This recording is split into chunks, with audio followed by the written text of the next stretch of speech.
आशीर्वाद स्वरूप आप लोग मुझे जो भी अनाज हो गया या फिर 2 रुपए हो गए, 10 रुपए होंगे, जो भी आप लोग आशीर्वाद स्वरूप मुझे देंगे और के उसी मजबूती के हिसाब से हम लोग एक दूसरे से जुड़े मिले। और सबसे ये बात, जो लोग मुझे नहीं जानते हैं उनको भी इस बात की जानकारी हो कि हाँ, मैं डॉक्टर साइका नाज हूँ, मैं चुनाव लड़ने वाली हूँ। या जिस रूप में जनता का सेवा करते आ रहा हूँ, करता हूँ। अब रही बात कि मेरी पत्नी डॉक्टर साइका नाज, नो डाउट वो राजद की नेत्री हैं।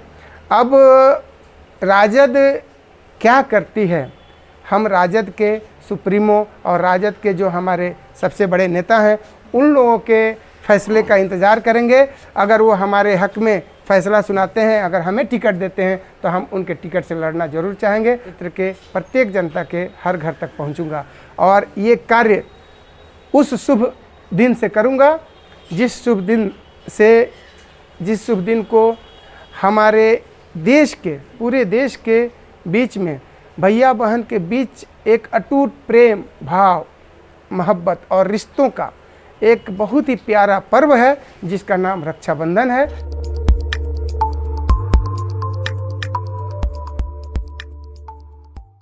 प्रेस कॉन्फ्रेंस कर रहा हूं और आप सभी मीडिया कर्मियों के चैनल के माध्यम से हमारे सभी दर्शकगण और जो भी श्रोतागण हैं सभी लोगों को बहुत बहुत स्वागत और हार्दिक अभिनंदन है। और आप सभी लोगों का भी स्वागत और हार्दिक अभिनंदन है। मैं प्रेस कॉन्फ्रेंस इसलिए रखा हूं कि 2020 में भी मैं चुनाव लड़ा था और आज आने वाले जो 2025 का विधानसभा का चुनाव होगा उसमें भी मुझे चुनाव लड़नी है। और 2020 के चुनाव के बाद के जो काउंटिंग हुई थी, गिनती हुई थी, उस गिनती के रिजल्ट के दूसरे दिन से ही मैं अपने जनता के बीच में प्रत्येक दिन रहा हूं, जनता का सेवा किया हूं और जनता के साथ रहा हूं। लेकिन इसके बावजूद भी हमने ये योजना बनाया कि बहुत से घर, बहुत सी हमारे माताएं बहनें, गार्जियन, अभिभावक और हमारे जो मतदातागण हैं उन लोगों से मैं नहीं मिल पाया हूं और उन लोगों से रूबरू नहीं हो पाया हूं, उन लोगों के साथ नहीं चल सका हूं। तो जितने लोग हमारे इस एक्टिविटी क्रियाकलाप में नहीं मिल सके हैं और जिन लोगों के साथ मैं नहीं साथ चल सका हूं, उन लोगों के साथ जाने के लिए मैंने एक योजना बनाया। उस योजना का नाम दिया हर घर हर द्वार जन आशीर्वाद यात्रा। यानी मैं इस यात्रा के तहत अपने पूरे बड़हरिया विधानसभा के हर घर तक, हर चूल्हे तक, हर दरवाजे तक पहुंचूंगा और प्रत्येक माँ, बहन, भाई, बंधु, अभिभावक, गार्जियन और पूरे मतदातागण से मैं रूबरू होकर के उन लोगों को बताऊंगा कि मैं आपका एक बेहतर सेवक हूं और आपके लिए एक अच्छा प्रतिनिधित्व करने वाला व्यक्ति हूं। मैं आपका नेता नहीं बनूंगा, मैं आपका सेवक बनूंगा। आप चाहे विधायक के रूप में चुने या जिस रूप में चुने, लेकिन हमेशा हम आपके साथ, आपके बीच में एक सेवक के रूप में ही रहूँगा। इसी को ख्याल में रखते हुए, इसी योजना के तहत मैंने ये इरादा बनाया कि अपने विधानसभा क्षेत्र के प्रत्येक जनता के हर घर तक पहुंचूंगा और ये कार्य उस शुभ दिन से करूंगा जिस शुभ दिन को हमारे देश के, पूरे देश के बीच में, भैया बहन के बीच एक अटूट प्रेम भाव, मोहब्बत और रिश्तों का एक बहुत ही प्यारा पर्व है जिसका नाम रक्षाबंधन है। और उसी प्यारे पर्व के दिन से, अर्थात इस सावन के अंतिम दिन, और बड़ी सौभाग्य की बात है कि वो अंतिम दिन एक अंतिम सोमवारी का दिन है। उस अंतिम सोमवारी के दिन ही ये रक्षाबंधन का पर्व है। उसी अंतिम सोमवारी और रक्षाबंधन के पर्व के दिन से मैं अपना यात्रा शुरू करूंगा। और जैसे भैया बहन का बहुत अटूट प्रेम का ये पर्व है, उसी तरह से मैं ये उम्मीद करता हूँ कि पूरे बड़हरिया विधानसभा क्षेत्र के जितने भी जनता हैं, जितने भी हमारे मतदातागण हैं, जो भी हमारे भाई बंधु और अभिभावक हैं, सभी लोगों के बीच एक अटूट प्रेम, एक अटूट रिश्ता बनाने के लिए, ताकि जैसे भैया बहन का रिश्ता है उस दिन, उस रिश्ते को हम लोग प्रदर्शित करते हैं, उसी तरह से मैं इस अटूट मोहब्बत प्यार के रिश्ते को दर्शाने के लिए उस रक्षाबंधन के दिन से मैं हर घर हर द्वार जन आशीर्वाद यात्रा का शुरुआत करूंगा। और इसमें अपने पूरे बड़हरिया विधानसभा के जितने हमारे भैया बहन और अभिभावक हैं, गार्जियन हैं, सभी लोगों से ये अनुरोध करेंगे कि आप सब लोग हमारा सहयोग करेंगे इस यात्रा में और हमसे जुड़ेंगे, हम भी आपसे जुड़ेंगे और इस अटूट प्यार को, प्रेम को, जैसे भैया बहन के अटूट प्रेम को दर्शाने के लिए बहन अपने भाई के कलाइयों में राखी बांधा करती है, उसी तरह से हम अपने सभी गार्जियन, अभिभावक और मतदाताओं के बीच एक अटूट प्रेम को बनाने के लिए हम अपने मतदाताओं से, अपने अभिभावकों से, गार्जियन भैया बहनों से कुछ सहयोग स्वरूप दान लूँगा, जो दान के रूप में चाहे वो मुझे 1 मुट्ठी 2 मुट्ठी अनाज दें, 10-20 रुपया पैसा दें, रुपया दें, और उसके ज़रिए हम अपने अटूट प्रेम को जोड़ेंगे अपने अभिभावकों से, अपने मतदाताओं से, और इस तरह से अपने यात्रा को पूरे बढ़िया विधानसभा में हम कंप्लीट करेंगे। सर, एक बड़ा सवाल ये उठता है कि अभी चूंकि आप राष्ट्रीय जनता दल में आपकी पत्नी हैं और आप भी कहीं ना कहीं, लेकिन इससे पहले जब आपने चुनाव लड़ा था तो आप निर्दलीय लड़े थे। इस बार क्या होगा? क्या आप पार्टी से चुनाव लड़ेंगे कि अगर पार्टी टिकट नहीं देती तो निर्दलीय? देखिए, मैं तो एक बहुत ही अच्छा सरकारी सेवक हूँ, मैं सरकार का मुलाजिम हूँ और एक चिकित्सक के रूप में सरकार का मुलाजिम हूँ। एक चिकित्सक का कर्म और कर्तव्य होता है, चाहे वो सरकारी कुर्सी पे बैठा हो या अपने प्राइवेट क्लिनिक में हो या ऐसे भी जीवन जी रहा हो, हर जगह जनता का सेवा करना। तो मैं अपने चिकित्सक के रूप में या जिस रूप में जनता का सेवा करते आ रहा हूँ, करता हूँ। अब रही बात कि मेरी पत्नी डॉक्टर साइका नाज, नो डाउट वो राजद की नेत्री हैं। अब राजद क्या करती है, हम राजद के सुप्रीमो और राजद के जो हमारे सबसे बड़े नेता हैं, उन लोगों के फैसले का इंतज़ार करेंगे। अगर वो हमारे हक में फ़ैसला सुनाते हैं, अगर हमें टिकट देते हैं, तो हम उनके टिकट से लड़ना ज़रूर चाहेंगे। और मैं उम्मीद रखता हूँ, इस बात का भरोसा रखता हूँ अपने राजद के बड़े नेताओं पे कि वो लोग हमें टिकट देंगे और हम उनके टिकट पे राजद के थ्रू चुनाव लड़ेंगे। नहीं मिलने की स्थिति में, देखिए, नहीं मिलने की स्थिति में वो समय जो सामने आएगा वैसा हम लोग फैसला लेंगे, लेकिन आज तो हम ये उम्मीद रखते हैं कि राजद मुझे टिकट, मेरी पत्नी को टिकट देगी और हम चुनाव लड़ेंगे। इस संबंध में कोई बात हुई है आला कमान? देखिए, इस संबंध में बातचीत तो नहीं हुई है, लेकिन इस तरह का हमको अंदेशा है कि राजद मुझे टिकट देगी और हमारी जनता का भी मांग है। जनता इस बात को कह रही है, हमारे मतदातागण इस बात को कह रहे हैं कि हम राजद के प्रत्येक नेताओं के दर को छुएंगे और हर के दरवाजे पर जा कर के अपने अच्छे प्रत्याशी डॉक्टर अशरफ अली और डॉक्टर साइका नाज के लिए टिकट का मांग करेंगे और इनको हम उस टिकट पर चुनाव लड़ाएंगे। बढ़िया कुछ ज्वलंत मुद्दा है, जैसे कि आपके स्टेडियम की बात कही जाती है, उसके बाद सड़क की बात कही गई है, जो विकास की बात कही जाती है उसमें भी कहीं ना कहीं बढ़िया में वो काम देखने को नहीं मिलता है। आपकी प्रायोरिटी क्या रहेगी, खास करके जब आप संपर्क में जाएंगे? देखिए, आप चाहे जितनी समस्याओं को कह दें, 100 समस्याओं को कहेंगे, मेरे पास एक जवाब है। वो जवाब ये है कि अगर हम आपके बीच में रहते हैं, आपके घर रहते हैं, आपके साथ रहते हैं, तो आपके समस्याओं को जानते हैं, समझते हैं।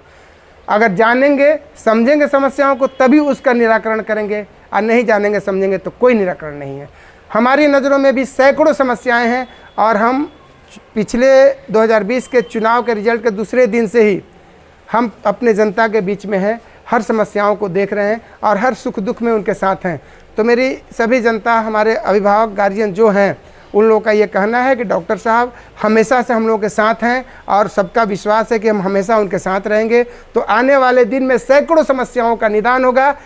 चूँकि हम उनके साथ रहते हैं तो हर समस्या का निदान जरूर करेंगे। हम भागने वाले नहीं, भगोड़े नहीं, हम नशीले नहीं हैं, हम होश व हवास में रहने वाले इंसान हैं, एहसास करने वाले इंसान हैं, शर्म करने वाले इंसान हैं और हमें हर चीज़ का एहसास है। तो मैं ज़रूर अपने जनता के हर समस्याओं का निदान करूँगा ही करूँगा। बढ़िया का मुख्य 5 समस्या, देखिए, बड़रिया की मुख्य 5 समस्याओं में सबसे बड़ी समस्या तो ये है कि हमारे यहाँ उच्च शिक्षा के लिए बड़रिया प्रखंड में, पचरुखी में या हमारे तरवारा में कोई डिग्री कॉलेज नहीं है। इंटर तक की पढ़ाई अच्छी हो जाती है, लेकिन गरीब और कुछ ऐसी बच्चियां हैं जो इस व्यवस्था की कमी में उच्च शिक्षा नहीं ले पाती हैं।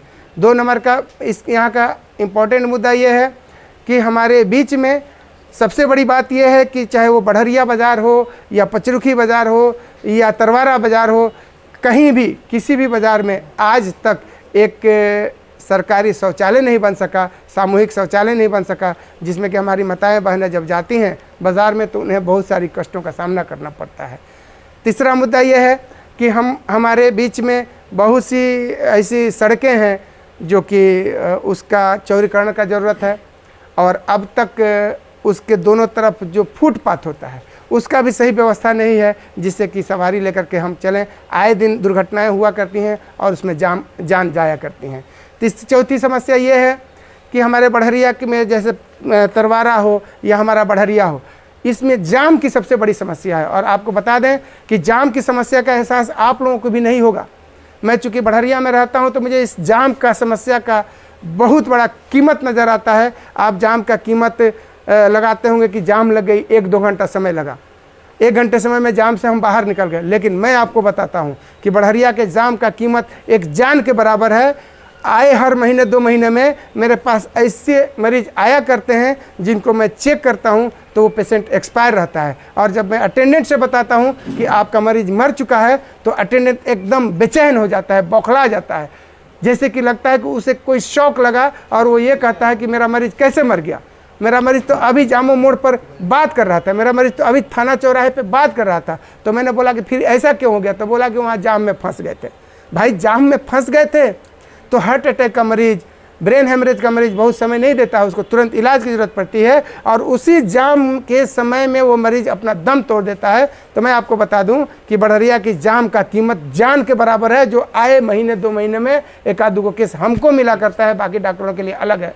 और दूसरी बात कि उस जाम का निजात, इस जाम का समाधान आपको मैं बता दूं, 1 टाली गिट्टी और उसमें लगे पींच के बराबर है। और मैं आज कहता हूं कि आज इस समस्या का मैं समाधान कर दूंगा अपने पैसों से, 1 टाली गिट्टी लगा करके। लेकिन अगर जनता इसका विरोध नहीं करेगी तो, लेकिन जिस दिन मुझे ये पावर मिल जाएगा तो उसी 1 टाली गिट्टी से मैं इस समस्या का समाधान करूंगा। मुझे कोई रोकने वाला नहीं होगा और हर चीज़ का समाधान हो जाएगा। आपकी ये चौथी समस्या थी। 5वीं समस्या कि यहाँ पे कुछ हमारे जो नौजवान युवा हैं, कुछ हमारी महिलाएं हैं जिन लोगों को लघु उद्योग लगा करके और उन्हें छोटा छोटा रोज़गार दिया जा सकता है। आपको बता दूं, दिल्ली रोज़गार करने वाले, बॉम्बे रोज़गार करने वाले लोगों को अगर 20,000 तनख्वाह मिलता है तो वो 10,000 अपने घर को भेजते हैं। लेकिन मेरी सोच है कि यहाँ का अगर महिलाएं और यहाँ के जो वैसे पुरुष हैं जो बाहर नहीं जा सकते हैं, वो 6-7 हज़ार का भी महीने का रोज़गार करते हैं तो उनके लिए बहुत बड़ी बात होगी। तो इस तरह की लघु उद्योग लगा करके कम से कम 6,000, 7,000, 8,000 की रोज़गार हम दे सकते हैं। और हम विधायक बने ना बने, लेकिन ये रोज़गार मुहैया कराएंगे जो हर हाल में होगा। हम विधायक बने ना बने, लेकिन इस बढ़हरिया में शिक्षा व्यवस्था को मैं बहुत मजबूत करूंगा और आप सभी लोग इसके गवाह बनेंगे। आने वाले 2-4 वर्षों में आप देखेंगे कि बढ़हरिया में डॉक्टर अशरफ अली अपनी हैसियत से अच्छी शिक्षा के लिए बहुत अच्छा व्यवस्था किए हैं, एक अच्छा इंस्टीट्यूट खोले हुए हैं और अपनी व्यवस्था से बहुत सारा लघु उद्योग चला करके लोगों को रोज़गार दिए हुए हैं। जल जमाव एक बहुत बड़ी समस्या है। देखिए, बहुत सारी समस्याएँ हैं, जल जमाव की भी समस्या है और हमको लगता है कि एक जगह का ये समस्या नहीं, बहुत जगहों का है। अगर हम उस जगह पे आएंगे तो इस समस्याओं का भी निराकरण उसके अनुरूप करेंगे। सबसे पहले आपके चैनल के माध्यम से जितने भी लोग मुझे सुन रहे हैं, देख रहे हैं, मैं सबको प्रणाम, सलाम और नमस्कार करती हूँ। और मैं राजद की नेत्री हूँ। इतने दिनों तक मैं ईमानदारी पूर्वक, आप लोग जहाँ भी देखे होंगे, जिस रूप में देखे होंगे, मैं राजद का कार्य की हूँ। और अपने गार्जियन स्वरूप जितने भी हमारे नेता हैं, नेतागण हैं, सुप्रीमो हैं राजद के, तेजस्वी प्रसाद यादव जी हो गए, लालू यादव जी हो गए, उनका जितना भी बात है, जो भी जिस तरीके से उन्होंने हमें बताया, जो भी कहा, उस तरीके से मैं अपने सिवान बढ़हरिया विधानसभा में वर्क की हूँ और समाज में काम की हूँ और सभी लोगों के साथ रही हूँ। तो मुझे उम्मीद है कि मैं इतनी ईमानदारी से अपने पार्टी के लिए काम की हूँ तो पार्टी मुझे ज़रूर टिकट देगी और मैं यहाँ से चुनाव लड़ूंगी। बढ़हरिया चूँकि सभी के निशाने पर रहता है, चाहे वो यहाँ का मतलब व्यापारियों का क्राइम की बात कही जाए या और स्कूल की बात की जाए, इसमें आप लोगों का क्या सहयोग रहेगा कि इसको किस तरीके से आप लोग कंट्रोल करने का प्रयास करेंगे? जी, मेरे पति, मेरे सहवर ने ये बात, अभी तक तो इनका जो भी छवि है, वो एक डॉक्टर हैं पेशे से और अभी तो मैं पार्टी में गई हूँ। इसके पहले इन्होंने बहुत सारा, आज से नहीं 15 साल से बढ़हरिया विधानसभा में वर्क किए हैं और अभी तक एक भी क्राइम या एक भी ऐसा कोई बात या किसी के मन को दुख भी ना लगा हो, ऐसा कोई काम नहीं किए हैं। तो ऐसी छवि हमको नहीं लगता है कि बढ़िया में है। और ऐसा अगर व्यक्ति सामने आता है तो आगे ऐसी सुनने को नहीं मिलेगा, ऐसा बात भी नहीं सुनने को मिलेगा, और ऐसा दुर्घटना या फिर ऐसा हो ही नहीं सकता, आदमी नहीं सोच विचार कर सकता है। जो इनकी छवि है उसको सभी लोग देखेंगे, परखेंगे, और उसी हिसाब से जनता भी ये चाहती है कि हाँ पढ़ा लिखा व्यक्ति सामने आए। और इस बढ़िया में जो आपने कहा कि क्राइम होते रहता है आए दिन, तो इस चीज़ को रोक मिले। आप चुनाव लड़ेंगी, अपने बारे में थोड़ा बता दीजिए जो लोग आपको नहीं जानते। जी, मैं बढ़िया विधानसभा की डॉक्टर शाइका नाज हूँ। मैं डॉक्टर अशरफ अली की पत्नी हूँ और मैं राजद की नेत्री भी हूँ। और इस बार हम लोगों ने एक योजना सोचा है कि इस तरीके से हर घर हर द्वार जन आशीर्वाद यात्रा, हम लोग हर घर जाएं और हर एक महिलाओं से मिलें। हमारे यहाँ तो आए दिन मरीज आती हैं, मरीज के रूप में हम तो सबसे मिलते हैं, लेकिन हम लोगों का ये सोच है कि हम हर घर जाएं, हर एक महिलाओं के घर दरवाजे तक जाएं, उनके घर तक जाएं, उनके आंगन, उनके चूल्हे तक जाएं और वहाँ जा कर के उनके पास मिले, उनसे बात करें। और जैसे ये हम लोग ये भी सोचे हैं कि इस समय को हम लोग एक जैसे कि भाई और बहन का जो पतला सा डोर होता है, जो हाथ में राखी के रूप में बांधा जाता है, और वो भाई अपनी बहन के इस रिश्तों को इतना मजबूती से निभाता है। इसी बात को सोच करके हम लोग भी चाहते हैं कि हम लोग भी जनता के हर एक दरवाजे पर जाएं और उसी डोर के, उसी मजबूती के हिसाब से हम लोग एक दूसरे से जुड़े, मिलें। और सबसे ये बात, जो लोग मुझे नहीं जानते हैं उनको भी इस बात की जानकारी हो कि हाँ मैं डॉक्टर शाइका नाज हूँ, मैं चुनाव लड़ने वाली हूँ। सवाल और रहेगा जी। मेरी तरफ से। जी आमतौर पर ऐसा देखा जाता है कि जो महिलाएं चुनाव लड़ती हैं, जी जी अपने पुरुष जो उनके सहयोगी होते हैं, फैमिली के कोई भी, जी जी तो वो महिलाएं मात्र रबर स्टैंप बनकर रहती हैं। आप किस तरीके की राजनीति की तरफ, क्या इस तरह की राजनीति को कैसे देखती हैं? आपकी राजनीति कैसी हो? जी, मेरी राजनीति तो मैं सबसे पहले बता दूं कि मैं शादी से पहले बस 12th तक जो पढ़ाई होती है वही मैं की थी। जब मेरी शादी हुई तो मेरे हस्बैंड ने मुझे सपोर्ट किया, मेरे मेडिकल कॉलेज में मैं तैयारी की, मेरा मेडिकल कॉलेज में एडमिशन हुआ और 4 साल तक मैं मेडिकल कॉलेज में पढ़ी, जिस पीरियड में मुझे 3 बच्चे भी हैं, ठीक है। तो उतना सपोर्ट मेरे हस्बैंड ने मुझे किया, तब मैं एक मेडिकल कॉलेज में पढ़ी और एक पढ़ी लिखी डॉक्टर आज कहला रही हूँ।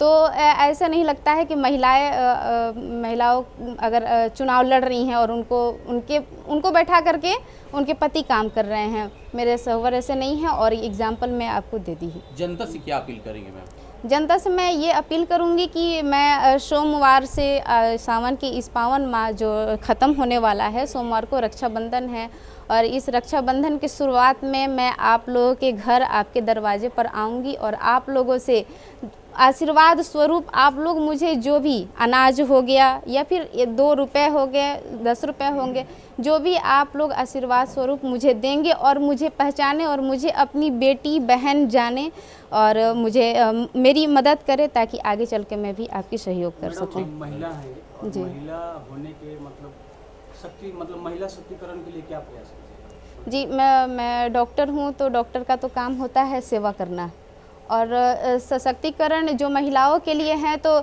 अभी तो जो चल रहा है कि सुरक्षा प्रदान करना, तो मैं सबसे पहले इस पर मुद्दा उठाऊंगी कि महिलाओं को सुरक्षा दी जाए, बेटियां पढ़ें, और जो बेटी जा कर के अभी का पढ़ाई जो करना हो रहा है तो बाहर जाके पढ़ाई कर रही हैं, पटना में जाके पढ़ाई कर रही हैं, यहाँ तक कि बढ़िया से भी कुछ लड़कियां जा कर के सिवान में पढ़ाई करती हैं। तो उतना फैसिलिटी हमारे बढ़िया विधानसभा में भी हो कि जो हमारी बेटियां हैं उनको बाहर नहीं जाना पड़े, परेशानियों का सामना ना करना पड़े, और पैसों की भी जो समस्या आती है वो भी ना हो। जी, मैं कहूँगी कि एक ट्रेनी डॉक्टर है और उनके साथ इतना दुर्व्यवहार हुआ है और दरिंदगी का कोई हद हिसाब नहीं हुआ है। उनके साथ मारपीट की गई है, उनके साथ रेप भी किया गया है और उसके बाद से उनकी हत्या कर दी गई है। इस विषय में तो कुछ भी कहने लायक ही नहीं लग रहा है कि ये इतना घृणापूर्वक काम किया गया है। और इससे तो पता चलता है कि एक डॉक्टर को कहीं से भी सुरक्षा नहीं प्रदान होता है। इससे जितने भी महिला लड़की जो गार्जियन हैं जो कि अपने घर से गांव से बिलोंग करती हैं, वो चाहती हैं कि हम पढ़े लिखें, तो उन सब चीज़ों में भी ये जो चल रहा है इसको देख करके बहुत सारा रुकावट आ जाएगा। और इसके लिए तो अब सरकार से ये मांग करनी है कि जो भी अभी जिस तरीके से घटना हुआ है, घटना को अंजाम देने के लिए ये ऐसे ही चलता है कि कोई भी एक क्राइम होता है, कहीं पर भी किसी लड़की के साथ ऐसी दुर्व्यवहार हो जाता है, उसकी मृत्यु कर दी जाती है और उसके बाद से उसका सुनवाई होता है 2 साल बाद, 4 साल बाद, 6 साल बाद। तब तक तो जो ऐसी घटना करने वाला है उसके मन में डर पैदा होगा ही नहीं।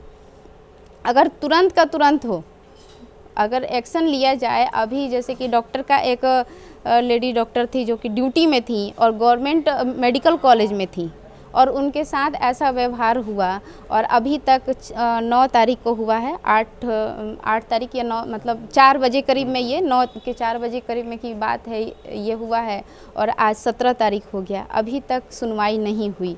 तो इससे जो कातिल हैं उनके मन में डर कहीं से नहीं पैदा होगा, उनको ये इस बात का एहसास ही नहीं हुआ कि मैंने कोई गलती किया है। मैडम आज स्ट्राइक पर हैं आप लोग और कई ऐसे मरीज हैं जो कि दर भटक रहे हैं, परेशानियां लोगों की बढ़ गई है, जी, लोगों की जान जा रही है। इस बात का अफसोस तो हम लोगों को है कि ये इतने सारे परेशानियों से हम लोग तो सेवा करने के लिए ही हैं, लेकिन अगर वो लेडीज़ डॉक्टर जो कि भविष्य में कितने सारे मरीज और ऐसे मजबूरों का इलाज करती, जो कि एक बेसहाय को सहारा देती, और उनके साथ अगर ऐसा होता है तो उनके वजह से तो बहुत सारे लोग बचते जीवित रहते हैं जिनका वो सेवा करती, और उनके साथ ऐसा दुर्व्यवहार हुआ तो उनके लिए तो हम लोग एक्शन लेंगे ही। जब तक सरकार नहीं लेती है, केंद्र सरकार इस विषय पर नहीं कुछ एक्शन लेती है तो हम लोग तो स्ट्राइक करेंगे। और आज शाम को IMA के जो उनका आह्वान है उनके अनुसार हम लोग स्ट्राइक पर भी थे और शाम को 4 बजे करीब में हम लोग कैंडल मार्च भी निकालेंगे। और केंद्र सरकार से मैं विनती करूंगी कि आप इस पर निर्णय लें और जो कठोर निर्णय होता है वो लें, और मतलब ऐसी ऐसा नहीं है, ऐसे रोके नहीं, एक्शन लें, इस पे तुरंत एक्शन लें, ताकि जो भी ऐसा गद्दार हैं, जो भी ऐसा काम कर रहे हैं, उन जो भी ऐसा मानसिकता वाले हैं और उन लोगों के अंदर ये डर पैदा हो, और जितने भी हमारी माता बहनें हैं, जितने भी हमारे गार्जियन हैं, भाई बाप हैं, उन लोगों के अंदर जो डर समाया हुआ है कि हम अपनी बेटियों को बाहर नहीं भेजेंगे, तो वो डर और वो वहम वो निकल जाए। ठीक।